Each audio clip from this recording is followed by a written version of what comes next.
السلام عليكم ورحمة الله وبركاته.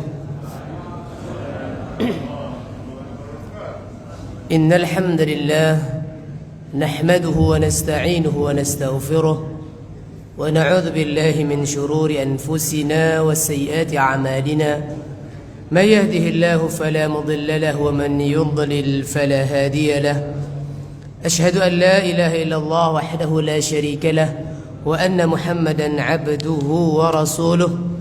اللهم صل وسلم على نبينا الكريم محمد ابن عبد الله وعلى آله وأصحابه ومن تبعهم بإحسان إلى يوم القيامة. أما بعد فاللهم ارزقنا علما وهدى وتقا وصلاحا يا مجيب السائلين اللهم آمين. أصبحنا على فطرة الإسلام وعلى كلمة الإخلاص وعلى دين نبينا محمد صلى الله عليه وسلم وعلى ملة أبينا إبراهيم حنيفا وما كان من المشركين. اللهم إنا نسألك علما نافعا ورزقا طيبا وعملا متقبلا. Bapak dan Ibu jamaah salat subuh Masjid Al-Ikhlas yang semoga senantiasa diberikan rahmat oleh Allah Subhanahu wa taala. Bersyukur kita kepada Allah Subhanahu wa taala diberikan kita taufik oleh Allah Subhanahu wa taala bisa mengawali pagi kita dengan ketaatan kepada Allah, bisa memulai hari kita dengan melaksanakan salat subuh secara berjamaah. Mudah-mudahan setiap nikmat dan karunia yang Allah Subhanahu wa taala berikan mampu kita maksimalkan sebagai wasilah dan sarana kita untuk tambah dekat dengan Allah. Dan semoga setiap ibadah yang kita lakukan, setiap kebajikan yang kita perbuat, Allah Subhanahu wa taala terima dan dijadikan asbab ridha Allah Subhanahu wa taala kepada kita. Allahumma amin. Amin ya rabbal alamin. Bapak dan Ibu jamaah salat subuh yang semoga senantiasa dirahmati Allah Subhanahu wa taala. Kita akan lanjutkan kajian kita dalam tafsir Ayatul Ahkam setelah sebelumnya dibahas tentang hal perceraian dan selainnya. Maka pada kesempatan kali ini insyaallah kita akan lanjutkan terkait dengan hukum-hukum yang berkaitan dengan menyusui. Ini surat Al-Baqarah ayat 233. Kita akan membahas terkait dengan hal-hal atau hukum-hukum yang terdapat dalam surat Al-Baqarah ayat 233 yang berkaitan dengan hukum menyusui. Sebelum kita melanjutkan kajian tersebut atau materi tersebut, saya ingin mengingatkan sedikit terkait dengan kunut nazilah. Karena akhir-akhir ini kita sering kunut nazilah, maka perlu diluruskan terkait dengan kunut nazilah. Yang pertama, kita sampaikan hadis Nabi SAW yang berkaitan dengan kunut nazilah, riwayat Bukhari dan Muslim dari sahabat Anas radhiyallahu anhu. Dia berkata bahwasanya Nabi SAW qanata Rasulullah sallallahu alaihi wasallam syahran yad'u ala ri'lin wa dhakwan wa usayyah asawallah wa rasulahu. Kata Anas radhiyallahu anhu bahwasanya Nabi SAW kunut selama sebulan. Selama sebulan beliau mendoakan atas beberapa kelompok kabilah, yaitu Ra'al, Zakwan dan Usayyah yang telah mendurhakai Allah dan Rasulnya. Terhadap peristiwa pembunuhan para sahabat Nabi hufadzul Quran yang dikirim oleh Nabi SAW kepada satu kabilah yang kemudian mereka mengatakan tertarik dengan Islam dan minta untuk diajarkan Islam. Maka Nabi SAW mengirim 70 orang sahabat, kira-kira 70 orang sahabat untuk mengajarkan Islam kepada mereka. Namun setelah sampai di situ mereka ternyata dibantai dan dibunuh. Maka kemudian Nabi SAW atas hal ini mendoakan, melaknat mereka dengan melakukan kunut nazilah selama 1 bulan. Maka para ulama kemudian mengatakan bahwasanya kesunahan kunut kita, sunnah hukumnya kita melakukan kunut nazilah, mendoakan musuh-musuh Islam yang kemudian membantai kaum muslimin atau ketika ada bencana. Ketika ada bencana. Bagaimana kemudian kunutnya? Nah, ini kunutnya kapan saja kunut? Maka dijelaskan dalam hadis yang lainnya. Riwayat Ibnu Abbas radhiyallahu anhu. Hadis riwayat Ibnu Abbas radhiyallahu anhuma, beliau mengatakan bahwasanya qanata Rasulullah sallallahu alaihi wasallam syahran. Nabi kunut selama sebulan, mutatabi'an, berkelanjutan selama sebulan penuh. Kapan saja? Katanya fi dhuhri wal asri wal maghribi wal isya'i was subhi. Kunutnya kapan saja? Setiap solat. 5 waktu solat kunut. Bukan hanya di waktu subuh saja. Maka ini perlu kita luruskan, jangan hanya kunut nazilah itu di saat subuh saja. Karena dalam perihal kunut ada 3 kita kenal kunut. Ada kunut subuh, ada kunut witir, ketiga ada kunut nazilah. Dan ada perbedaan panjang pembahasannya terkait dengan hal tersebut. Nah, yang khusus saya ingatkan terhadap kunut nazilah, maka Nabi SAW ketika ada bencana yaitu dibunuhnya berapa sahabat itu, maka Nabi SAW mendoakan atas mereka, melaknat orang-orang tersebut yang membantai para sahabat selama 1 bulan penuh. Terus berkelanjutan mutazabi'at, kata Ibnu Abbas, berkelanjutan sebulan, 1 hari, 2 hari, sampai sebulan. Kapan saja, baik di waktu zuhur, waktu asar, waktu maghrib, waktu isya, waktu subuh. Fi duburi kulli salah, setiap penghujung akhir salat, di setiap rakaat terakhir setelah i'tidal, sebelum sujud. Kata Ibnu Abbas, lanjutan hadisnya, idza qala sami'allahu liman hamidah min raq'atil akhirah yad'u ala ahya'in min bani Salim. Ketika Nabi SAW mengucapkan sami'allahu liman hamidah di rakaat yang terakhir, maka beliau kemudian mendoakan atas Bani Salim.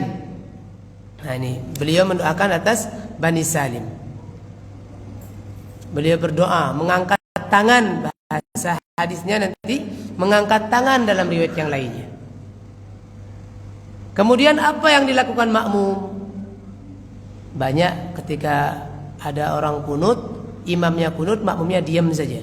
Apa yang dilakukan para sahabat pada saat itu? Kata Ibnu Abbas, wa kana alladhi khalfahu yu'minuna ala du'aihi. Para sahabat yang berada di belakang Nabi SAW, mereka mengaminkan doa Nabi SAW. Karena beberapa kali kita lihat kunut nazilah di masjid ini, semuanya pada ragu-ragu untuk amin. Maka kami tegaskan ini riwayatnya Ibnu Abbas radhiyallahu anhu. Hadis riwayatnya Abu Daud, hadis sahih. Jadi Nabi SAW mengangkat tangan, kemudian berdoa, mendoakan ke atas Bani Salim pada saat itu, dan kemudian para sahabat yang ada di belakang mengaminkan. Maka kita nanti para jamaah makmum diaminkan doanya, diaminkan doa imam. Dan kita yang menjadi imam atau pengurus masjid, kunut nazilahnya jangan di waktu subuh saja, di 5 waktu. Kalau kita ingin mengikuti Nabi SAW sesuai dengan apa yang dilakukan Nabi di saat beliau kunut nazilah selama sebulan. Jangan juga terus-terusan setahun, meskipun masih ada bencananya, khawatir nanti dikirain wajib terus. Maka harus ada mungkin dijeda biar tidak nanti terkesan, nanti kita kan nggak tahu nanti masyarakat kita atau generasi kita. Nah, itu kira-kira terkait sebagai pembuka untuk meluruskan terkait dengan kunut nazilah.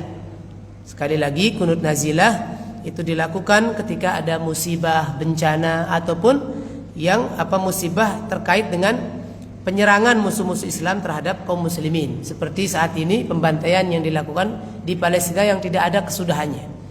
Maka disunahkan kita kaum muslimin ketika ada terjadi hal yang seperti itu atau bencana, maka disunahkan kita untuk kunut nazilah, mendoakan ke atas musuh-musuh Islam yang membantai kaum muslimin, atau jika ada bencana maka kita mendoakan kaum muslimin yang terkena bencana agar diringankan dan diberikan pertolongan oleh Allah Subhanahu wa taala. Terkait dengan redaksinya, tidak ada redaksi khusus. Tidak ada redaksi khusus yang berkaitan dengan kunut nazilah, sesuai dengan kejadiannya. Maka jika itu pembantaian dari musuh-musuh Islam, maka didoakan ke atas mereka, laknat kepada mereka, dan pertolongan kepada kaum muslimin yang sedang dibantai. Kalau itu bencana, berarti minta pertolongan kepada Allah agar diberikan kesabaran, kemudian pertolongan segera oleh Allah SWT kepada kaum muslimin yang terkena bencana tersebut. Ini kira-kira terkait dengan kunut nazilah. Kita lanjutkan kepada tema kita, tafsir ayatul ahkam dalam surat Al-Baqarah ayat ke-233. Allah Subhanahu wa taala berfirman, A'udzu billahi minasyaitonir rajim. Wal walidatu yurdi'na auladahunna haulaini kamilaini liman arada an yutimma ar-radha'ah.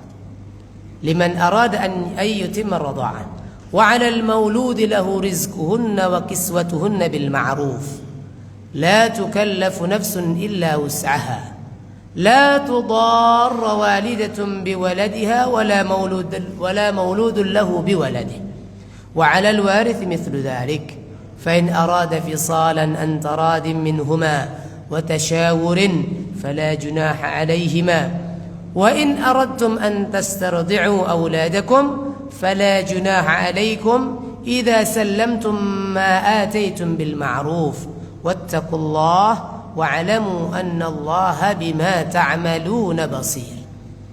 Ini bunyi surat Al-Baqarah dari ayat 233. Artinya, dan para ibu hendaklah menyusui anak-anaknya selama 2 tahun penuh. Wal walidat yurdi'na auladahunna haulaini kamilain. Dan bagi para ibu-ibu, orang tua yang bernama ibu-ibu yang mempunyai anak susuan, hendaklah mereka menyusui anaknya selama 2 tahun penuh. Liman arada ayyutimma radha'ah. Dan hal tersebut bagi yang ingin menyempurnakan masa penyusuannya. Wa 'alal mauludi lahu rizquhunna wa kiswatuhunna bil ma'ruf. Dan kewajiban bagi seorang ayah adalah memberikan nafkah, memberikan makan dan minum serta pakaian kepada ibu-ibu yang menyusui anaknya dengan cara yang ma'ruf, dengan cara yang bijak. La tudarra walidatun biwaladiha wala mauludun lahu biwaladih. Maka kemudian hendaklah seseorang tidak membebani, la tukallafu nafsun illa wus'aha, maka hendaklah seorang tidak membebani dirinya kecuali berdasarkan kesanggupannya. La tudarra walidatun biwaladiha wala mauludun lahu biwashawurin fala junaha alaihima. Adapun kemudian jika keduanya ingin menyapih, ingin memberhentikan susuan tersebut sebelum 2 tahun dengan kerelaan dari keduanya dan mereka bermusyawarah atas hal tersebut, maka tidak ada dosa atas keduanya. Fala junaha alaihima. Wa in aradtum an tastardi'u auladakum fala junah 'alaikum idza sallamtum ma ataitum bil ma'ruf. Dan apabila kamu ingin memberikan bayaran, jika kamu menginginkan anakmu disusui, wa in aratum an tastardi'u auladakum, ibunya enggak mau menyusui, kemudian dicarikan ibu susuan. Kalau mau ada yang diminta tolong untuk menyusui anaknya dari orang lain, maka Fala junaha 'alaikum idza sallamtum ma ataitum bil ma'ruf. Tidak ada dosa bagi keduanya untuk memberikan imbalan, memberikan bayaran kepada orang yang sudah menyusui anaknya. Nah, bayarannya ya menurut kebijakannya. Wattaqullah wa'lamu annallaha bima ta'maluna basir. Dan bertakwalah kalian kepada Allah dan ketahuilah bahwasanya Allah Subhanahu wa taala Maha mengetahui dan Maha melihat atas apa-apa yang kalian kerjakan.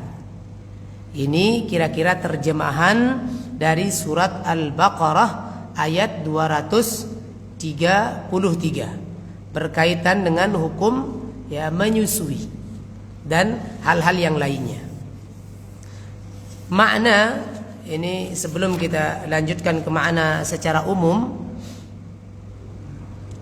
setelah Allah Subhanahu wa taala keterkaitan ayat ini dengan ayat sebelumnya. Ada kaitan ayat ini dengan ayat yang sebelum-sebelumnya. Ayat sebelumnya membicarakan tentang pernikahan, kemudian berlanjut kepada perceraian, berlanjut kepada masa iddah dan lain sebagainya. Kemudian setelahnya berbicara tentang hal susuan, menyusui anak. Maka Bapak dan Ibu yang dirahmati Allah Subhanahu wa taala, kaitan ayat ini dengan ayat sebelumnya, ya munasabahnya adalah ketika Allah Subhanahu wa taala setelah menegaskan terkait dengan hukum-hukum yang berkaitan dengan pernikahan, kemudian berkaitan dengan talak, berkaitan dengan masa iddah, berkaitan dengan rujuk dan lain sebagainya, maka tentunya ketika seorang sudah menikah, ya, ada kalanya dia punya anak, kemudian setelah memiliki anak tiba-tiba bercerai, padahal anaknya masih dalam masa susuan misalkan. Maka kemudian datang syariat Islam, aturan Islam bahwasanya wal walidat, ibu-ibu yang masih punya anak dalam masa susuan, masih menyusu anaknya, kemudian ada perceraian, percekcokan sampai kemudian menimbulkan perceraian di antara keduanya, diingatkan oleh Allah. Diingatkan oleh Allah Subhanahu wa taala bahwa tetap mempunyai kewajiban untuk menyusui anaknya. Jangan kemudian jangan ditinggalkan untuk menyusui karena perceraian yang terjadi. Pun begitu seorang ayah setelah bercerai, maka tidak boleh juga melupakan mantan istrinya dan juga anak yang masih disusuinya, masih punya kewajiban untuk memberikan nafkah. Masih tetap wajib memberikan nafkah. Diingatkan, masih tetap mempunyai kewajiban untuk memberikan nafkah kepada istri yang sudah diceraikannya dan anak yang disusuinya, disusui oleh istri yang sudah diceraikan. Jadi ini keterkaitan antara ayat ini dengan ayat-ayat yang sebelumnya. Jangan kemudian keduanya menyepelekan hal tersebut, baik seorang ayah ataupun seorang ibu, karena tidak ada mantan anak. Terus meskipun kedua orang tuanya sudah bercerai, tetap dia punya seorang anak, bukan mantan anak, bukan bekas anak, tetap anak mereka berdua ini mempunyai kewajiban tetap kepada anak tersebut. Ada hak-hak yang mesti dipenuhi. Kalaupun tidak mau menyusui ibunya nanti karena suatu hal, bahkan di ayat ini dilarang seorang ibu, diingatkan oleh Allah jangan sampai kemudian sengaja tidak mau menyusui anaknya karena ingin memberikan pelajaran mungkin kepada ayahnya, karena saking sudah kesel sama ayahnya, biarin anaknya nggak mau saya susui. Nggak boleh berbuat seperti itu. Tetap mempunyai hak seorang anak untuk mendapatkan susuan. Kalaupun tidak mau menyusui, harus ada orang lain yang dimintakan untuk menyusui. Jadi seorang ayah harus tetap bertanggung jawab untuk mencarikan ibu susuan kalau ada terjadi satu dan lain hal, ibunya yang kandung tidak bisa menyusui anaknya. Ini kira-kira keterkaitan. Kemudian Allah Subhanahu wa taala menyebutkan hukum ini di saat setelah hal-hal yang Allah Subhanahu wa taala, hukum nikah, hukum talak, perceraian, hukum iddah, rujuk dan lain sebagainya, Allah sisipkan di sini ada hal yang berkaitan dengan semua itu, yaitu hak untuk anak menyusui anak atau anak untuk menyusu kepada ibunya. Makna secara umum daripada ayat yang tadi kita baca serta terjemahannya adalah bahwasanya Allah Subhanahu wa taala memerintahkan. Di sini Allah Subhanahu wa taala sampaikan dengan bentuk berita. Wal walidatu yurdi'na auladahunna haulaini kamilain. Kalau bahasa Arabnya konteksnya ini khabariyah, berita, informasi. Dan para ibu-ibu hendaklah mereka menyusui anak-anaknya selama 2 tahun penuh. Ini bentuknya berita, tapi bentuk berita tujuannya adalah perintah. Sehingga makna daripada ayat ini bahwasanya Allah Subhanahu wa taala memerintahkan ibu-ibu yang sudah diceraikan oleh suaminya. Karena kalau tidak diceraikan nggak usah diperintah, langsung menyusui sudah. Karena masih keterkaitannya kuat sekali, anakku ini. Tapi kalau ada perceraian, di situ ada kemudian ada hal lain yang memotivasinya untuk bisa meninggalkan anaknya. Pada hal ini kemudian Allah SWT perintahkan buat orang tua yang bernama ibu, semua yang bernama ibu ini jika diceraikan oleh suaminya maka tetap mempunyai kewajiban untuk menyusui anaknya. Bahkan kewajiban itu disampaikan oleh Allah SWT muddatan sanataini kamilataini, dengan batas waktu selama 2 tahun penuh atau 24 bulan. Betul ya? 1 tahun 12 bulan, berarti 24 bulan. Dan hal itu idza sya'al walidain itmam ar-rad'ah, ketika keduanya menginginkan masa susuan yang sempurna. Kemudian Allah Subhanahu wa taala sampaikan bahwasanya terhadap hal-hal yang berkaitan dengan penunjang seorang ibu bisa menyusui anaknya, mempersembahkan nutrisi yang baik, maka bagi seorang ayah dari anak yang disusui oleh ibunya atau mantan istrinya ini, maka berkewajiban untuk memberikan nafkah bagi ibu dan anaknya agar bisa menyusui dengan baik. Kalau nggak dikasih makan, nggak dikasih nutrisi, bagaimana kemudian menghasilkan air susu ASI yang baik? Maka seorang ayah berkewajiban kemudian untuk memberikan nafkah untuk istrinya. Nutrisi dipenuhi, makannya, tempatnya, dan lain sebagainya. Agar bisa melaksanakan kewajibannya dengan baik. Itu pun kata Allah Subhanahu wa taala di sini bil ma'ruf.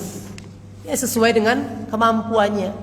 Tidak boleh juga kemudian seorang ibu yang menyusui memaksakan kepada seorang ayah untuk memenuhi kebutuhannya dengan berlebihan, tidak sesuai dengan kemampuannya. La tukallafu nafsun illa wus'aha. Ya, janganlah kemudian membebankan seseorang itu di batas kadar kemampuannya, karena Allah Subhanahu wa taala tidak membebankan hal itu. Jadi dia memberikan, seorang suami ini memberikan nafkah kepada istri yang menyusui atau mantan istri yang menyusui anaknya, itu sesuai dengan kemampuannya. Tidak boleh juga pelit-pelit. Nah, kalau mampu silahkan semampunya dengan batas maksimal sebagus-bagusnya. Istri juga tidak boleh kemudian menuntut yang lebih. Kalau tidak mampu ya semampu suami atau mantan suaminya, semampu ayah daripada anak tersebut. Tidak boleh kemudian menuntut dengan berlebihan, sesuai dengan kemampuannya, dengan bijak. Kemudian Allah Subhanahu wa taala menegaskan, mengingatkan di sini pada ayat ini, menegaskan bahwasanya keduanya ini, antara seorang ayah dan seorang ibu ini, tidak boleh kemudian menjadikan anak sebagai alat untuk mereka bermusuhan di antara keduanya. Seorang ibu tidak boleh kemudian menolak selama dia bisa untuk memberikan ASI kepada anaknya ini, tidak boleh dia menolak. Meskipun sakit hati dengan ayah anak ini, dengan mantan suaminya dan lain sebagainya, tidak boleh kemudian dia menolak untuk menyusui anaknya, kalau tidak ada sebab-sebab yang memang diperbolehkan untuk oleh syar'i. Kemudian seorang ayah juga tidak boleh membuat aniaya terhadap ibu yang menyusui anaknya. Tidak boleh kemudian ibunya mau menyusui, mantan istrinya ini mau dengan senang hati karena masih ada ikatan kasih sayang. Seorang ayah tidak boleh kemudian nggak boleh, kamu sudah saya ceraikan, nggak boleh menyusui anak saya ini, sana pergi, nggak boleh. Tidak boleh kemudian berbuat aniaya seperti itu. Allah ingatkan, la tudara walidatun biwaladiha wala mauludun lahu biwaladi. Tidak boleh kemudian seorang ibu berbuat mudarat, menganiaya dengan sebab anaknya. Juga seorang ayah tidak boleh kemudian menjadikan anaknya sebagai alat untuk berbuat aniaya kepada ibunya. Jadi keduanya hendaklah memikirkan terkait dengan maslahat yang lebih besar kepada anaknya, karena anak ini masih membutuhkan ASI, nutrisi yang cukup untuk didapatkan dari ibunya. Kemudian Allah Subhanahu wa taala menjelaskan, kalaupun kemudian keduanya sepakat ingin menyapih anaknya, berhenti memberikan susu, sepakat mereka setelah bermusyawarah, saling ridha mereka untuk memutus, tidak secara sempurna memberikan susuan, maka tidak ada dosa. Tidak ada dosa bagi keduanya. Baru setahun atau 1 tahun setengah misalkan, tidak mau lagi, keduanya sudah bersepakat, musyawarah, karena ada satu dan lain hal akhirnya disapih, maka kata Allah SWT, fala junaha alaihima, tidak apa-apa, tidak ada dosa bagi keduanya. Kalau memang ada sebab-sebab tertentu, kemudian keduanya bersepakat, bermusyawarah, ingin menghentikan susuan kepada anaknya tersebut, maka tidak ada dosa bagi keduanya. Kemudian Allah Subhanahu wa taala ingatkan terkait dengan hal tersebut, maka kalaupun di antara keduanya menginginkan untuk disusui oleh orang lain, karena tadi setelah bermusyawarah, setelah mereka bersepakat, dia udah carikan ibu susuan saja, karena tidak bisa lagi, mungkin ada sebab-sebab tertentu, tidak boleh karena ingin mudarat dan lain sebagainya kepada salah satu pasangan, atau kepada seanak, enggak boleh. Bukan hal itu yang menjadi motivasi, tapi hal yang lainnya. Kemudian mereka bersepakat untuk mencarikan ibu susuan, maka itu pun tidak apa-apa, tidak dosa hal tersebut. Kemudian diberikan imbalan atau upah kepada ibu susuannya atas hal tersebut juga, itu baik juga, tidak dosa seperti itu.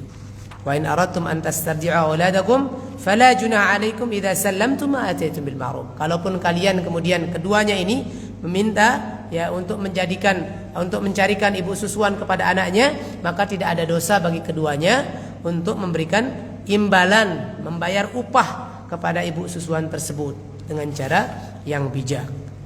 Dan diingatkan oleh Allah Subhanahu wa taala di penghujung ayat untuk senantiasa tetap bertakwa kepada Allah Subhanahu wa taala, memenuhi hak-hak seorang anak dan menjalankan kewajiban sebagai orang tua dari seorang anak tersebut, atau menjalankan kewajiban sebagai seorang ayah ataupun seorang ibu, atau sebagai mantan suami yang masih ada masa iddah di sini, atau yang masih ada kaitannya, ada anaknya yang masih disusui oleh mantan istrinya.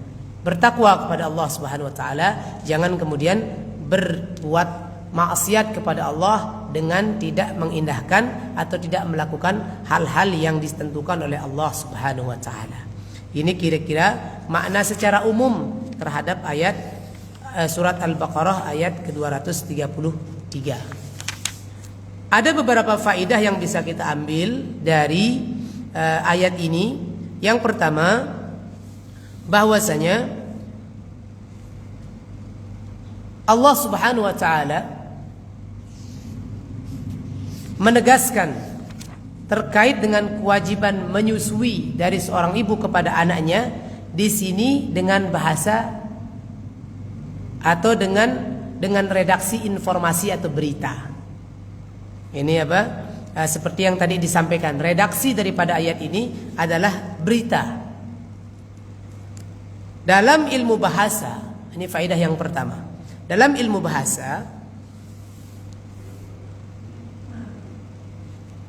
perintah yang ilmu bahasa Arab, suatu perintah yang kemudian digunakan redaksi perintah itu dengan bahasa berita, maka ini mempunyai makna lebih kuat. Maknanya lebih kuat. Sehingga ketika Allah Subhanahu wa taala menginformasikan kepada ibu-ibu atau istri-istri yang diceraikan oleh suaminya dan masih mempunyai anak tanggungan masih harus disusui, maka bagi mereka adalah suatu keharusan, kepatutan. Ini sudah apa?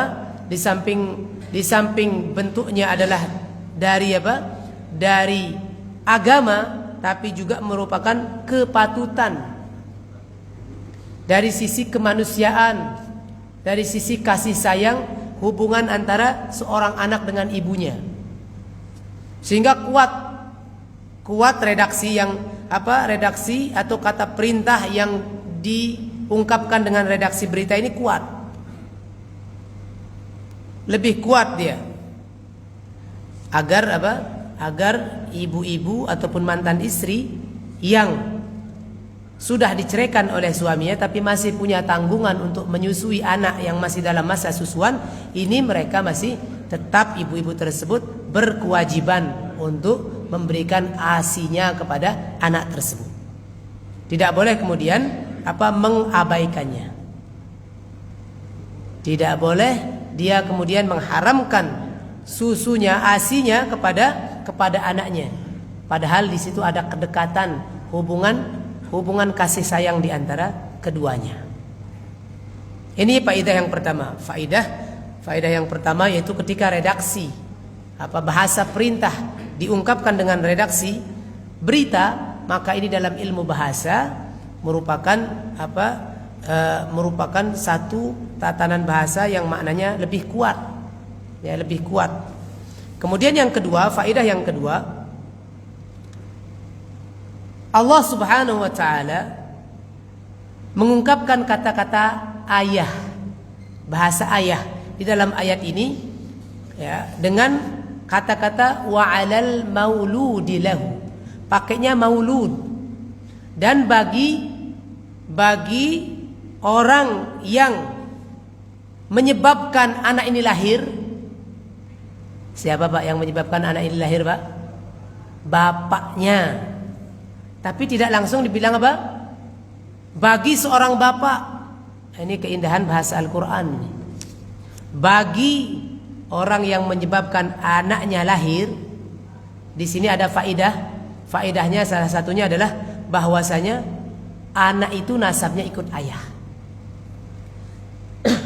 Anak itu nasabnya ikut bapaknya, bukan ikut ibunya.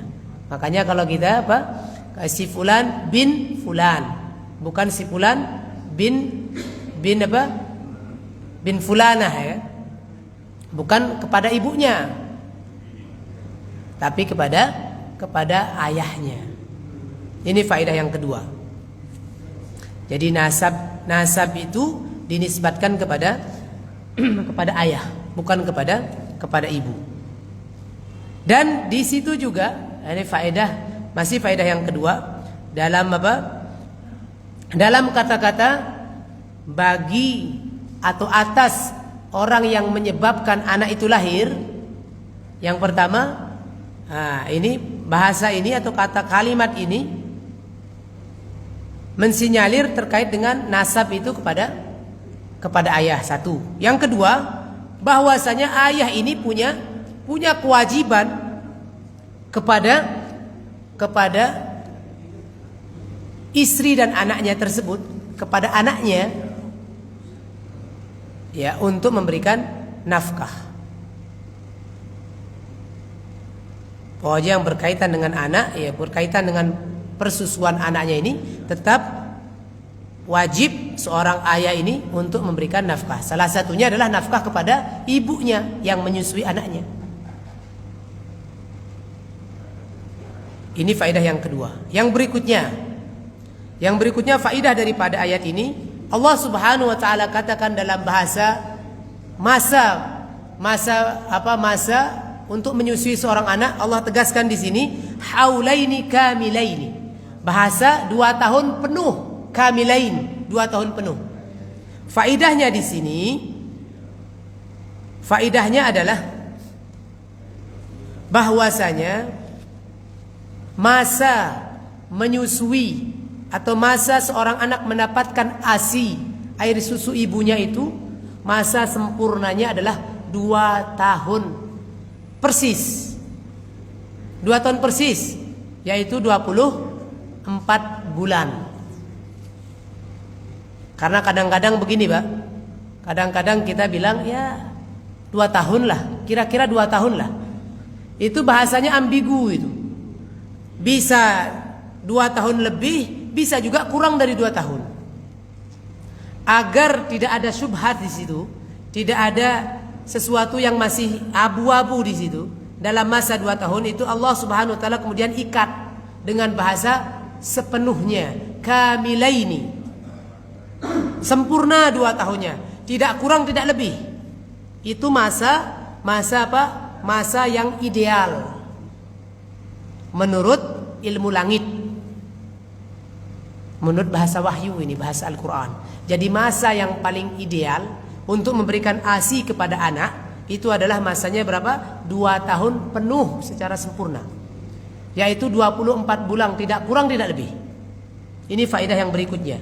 Allah SWT gunakan di sini ada sifat ya, ada bahasa bahwa 2 tahun penuh, agar tidak ada kemudian yang menyangka bahwa ya 1 tahun 8 bulan bolehlah, bukan, atau 1 tahun 10 bulan, atau 2 tahun 1 bulan, 2 tahun, tidak. Tapi masa yang ideal adalah 2 tahun penuh persis, 24 bulan. Ini faedah yang berikutnya.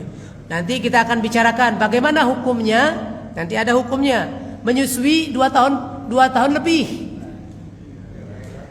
boleh atau tidak. Nanti kita bicarakan di sini. Ini nanti ke hukum kita. Ini masih ke faedah ayat.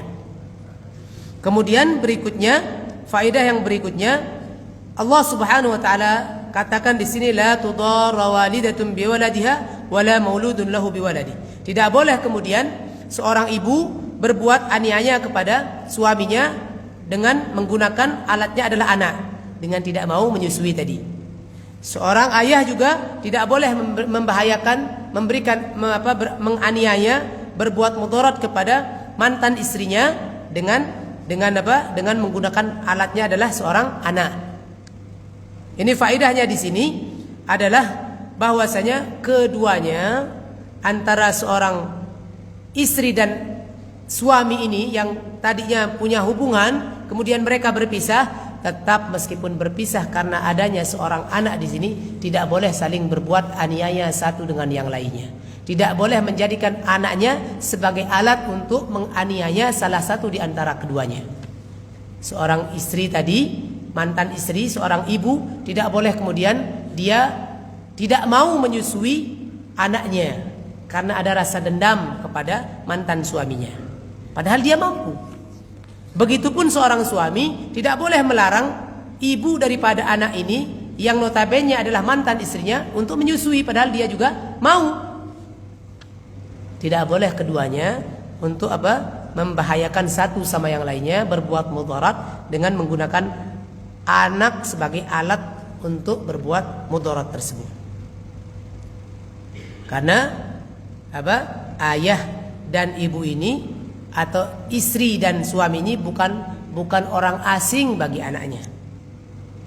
Keduanya ini adalah orang tua dari anak tersebut. Maka yang paling berhak untuk memberikan kasih sayang meskipun sudah berpisah hubungan pernikahan antara suami dan istri ini, yang paling berhak memberikan kasih sayang kepada anak tersebut adalah kedua orang tuanya, bukan orang lain. Yang paling berhak memberikan kasih sayang adalah kedua orang tuanya. Dan tidak boleh kemudian permusuhan di antara keduanya itu menjadikan aniaya atau bahaya kepada anak yang masih kecil itu. Hendaklah dia melihat anaknya dengan penuh kasih sayang sehingga permusuhan di antara keduanya diredam, dinomorduakan, dikesampingkan. Yang dilihat adalah kemaslahatan untuk buah hati mereka. Oke lah, istrinya sudah menjadi mantan istri, tapi anaknya tidak akan pernah menjadi mantan anak, terus akan menjadi anaknya. Kemudian yang kelima faidahnya, terakhir faidahnya bahwasanya ketika Allah Subhanahu wa taala kemudian mengungkapkan kalimat wa antastardi'u auladakum, wa in aradtum antastardi'u auladakum, jika kalian menginginkan anak-anak kalian itu disusui oleh orang lain. Ini di sini kalau kita lebih perhatian terhadap bahasa yang digunakan Al-Qur'an, maka pada di rangkaian ayat ini dari awal Allah Subhanahu wa taala mengungkapkan dengan kata ganti tadinya. Kata ganti, dan orang tua, dan seorang ibu, dan seorang anak, ada seorang ayah, itu selalu begitu sampai kepada potongan ayat yang terakhir ini, wa in aradtum, berpindah dari subjek dari objeknya adalah kata ganti, berpindah kepada orang yang langsung diajak bicara. Kalian, dari tadi kata ganti orang ketiga tadinya, kemudian diungkapkan oleh Allah Subhanahu wa taala di sini dengan kata-kata wa in aradtum an tastardi'u, dan jika kalian pasangan suami istri, kalian ayah dan ibu, kalian berdua nih, kalau kalian menginginkan anak kalian ini disusui oleh orang lain, ini berganti Allah Subhanahu wa taala khitabnya, lawan bicara, mengajak lawan bicara yang tadinya kepada pihak ketiga, kata ganti makanya, maka langsung Allah SWT di sini menggunakan kata-kata langsung kepada lawan bicara. Ini faidah di sini? Faidahnya adalah agar kedua orang tua ini lebih ngeh dia, lebih merasa yang dituntun di sini, yang diarahkan di sini adalah mereka berdua, bukan orang lain. Agar lebih ngeh mereka bahwasanya pembicaraan dari awal ini ditujukan kepada mereka berdua, bukan kepada orang lain, sehingga mereka ini kemudian mau mengerjakan, menuruti perintah itu, memberikan kebaikan kepada anak yang masih dalam keadaan dan membutuhkan susu atau ASI dari ibunya.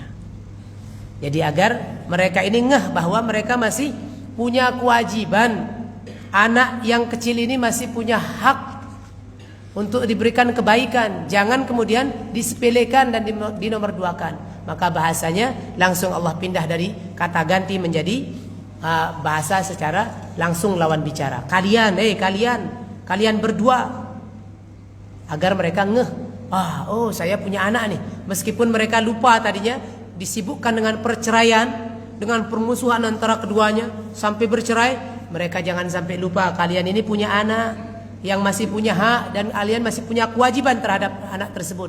Jangan kemudian dilalaikan. Nah, ini kemudian ini yang menjadi ini beberapa faidah daripada ayat atau surat Al-Baqarah ayat 233 yang berkaitan dengan persusuan seorang anak. Seorang anak itu masih kemudian berhak mendapatkan ASI daripada ibunya, air susu daripada ibunya. Ini kira-kira yang bisa kita sampaikan pada kesempatan kali ini. Insyaallah pada pertemuan berikutnya kita akan membahas terkait dengan hukum-hukum fikih yang ada di dalam ayat ini. Apa yang dimaksud dengan al-walidat? Siapa saja yang masuk kategori ibu di sini? Ibu-ibu yang dimaksudkan oleh ayat ini siapa sih? Kemudian yang kedua, apakah wajib seorang ibu itu memberikan ASI kepada anaknya? Wajib atau boleh enggak? Nanti insyaallah kita akan bicarakan. Yang ketiga, kewajiban atau batas masa waktu kewajiban seorang itu memberikan susu, atau kalau bahasa lainnya, waktu susu itu ketika ASI air susu seorang ibu itu diminum oleh seseorang, baik anaknya ataupun orang lain, ya kan, karena ada susuan. Nah, batas waktunya itu kapan? Sehingga menjadi nanti haram bagi keduanya. Ada hukum di situ haram untuk dinikahi menjadi mahram. Kapan batas waktunya itu? Berapa tahun batas waktunya?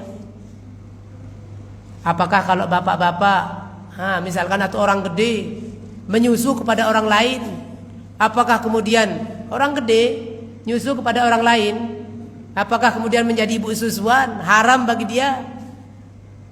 Atau kalau hanya anak kecil saja yang masih umurnya di bawah 2 tahun atau 2 tahun. Nanti insyaallah kita akan bicarakan insyaallah. Juga berkaitan dengan apa? Bagaimana kemudian mengukur nafkahnya, memberikan nafkah kepada orang yang masih menyusui. Nah, tadi istrinya sudah diceraikan, tapi dia masih menyusui anaknya. Dia mantan istri. Bagaimana mengukur kemampuan untuk memberikan nafkah itu? Insyaallah hal-hal ini insyaallah kita akan bicarakan pada pertemuan berikutnya insyaallah. Mudah-mudahan Allah SWT berikan kita sehat, panjang usia penuh dengan berkah, sehingga kita bisa nanti insyaallah melanjutkan kajian kita di dalam tafsir ayatul ahkam. Demikian mungkin yang bisa disampaikan, mudah-mudahan bermanfaat. Ada yang mau menambahkan atau ada yang mau bertanya sebelum kita akhiri dari apa yang tadi disampaikan? Ayat surat Al-Baqarah ayat 233, arti makna dan juga apa faidah yang terkandung di dalamnya. Sebelum nanti kita masuk kepada pembahasan hukum-hukumnya. Mudah-mudahan jelas insyaallah apa yang disampaikan, mudah-mudahan bermanfaat, karena nanti kayaknya nih mayoritas jamaah ini masih ada tugas, ada acara di DRW, maka insyaallah kita cukupkan sampai di sini. Ya, mudah-mudahan bermanfaat. Mudah-mudahan Allah Subhanahu wa taala senantiasa berikan kita nikmat dan karunia, keberkahan dalam usia dan waktu kita. Allah Subhanahu wa taala berikan kita nikmat untuk senantiasa bisa menuntut ilmu dan bisa mengamalkan ilmu yang kita ketahui, dan Allah Subhanahu wa taala berikan kita istiqamah dalam taat kepada Allah Subhanahu wa taala sampai ajal menjemput kita. Allahumma amin. Amin ya rabbal alamin. Hadana Allahu wa iyyakum ajma'in. Subhanakallahumma rabbana wa bihamdika asyhadu an la ilaha illa anta astaghfiruka wa atubu ilaik. Wal 'afwu minkum. Wassalamu alaikum warahmatullahi wabarakatuh.